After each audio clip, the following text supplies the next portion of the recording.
नमस्कार सर्वांना. मी सुनील ढमाले, आपले सरकार सेवा केंद्र सारोळा. तर नमस्कार. आपण आज RTE या संदर्भात आपण या ठिकाणी चर्चा करणार आहोत.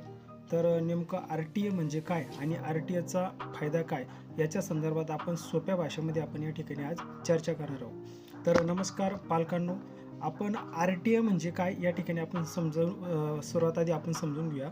तर RTE म्हणजे RTE 25% प्रवेश प्रक्रिया असते, जी आपल्या मुलांसाठी इंग्लिश शाळांमध्ये इयत्ता पहिली ते 5वी 8वीपर्यंत हे शिक्षण मोफत असतं.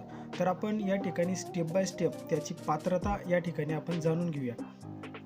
तर पात्रता अशी आहे की तो महाराष्ट्राचा रहिवासी या ठिकाणी असणं जरुरी आहे आणि आर्थिक स्थिती, ज्या कुटुंबाचे वार्षिक उत्पन्न 1 लाखापर्यंत आहे किंवा 1 लाखाच्या आत आहे, अशा पालकाची मुलं या RTEच्या प्रवेश प्रक्रियेसाठी पात्र असतात.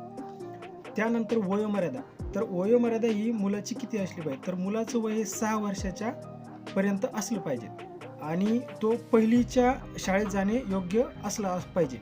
आणि त्यानंतर जे आवश्यक कागदपत्रे आहेत, ते आपल्याला आवश्यक कागदपत्रे या ठिकाणी काय काय लागतील ती बघूया.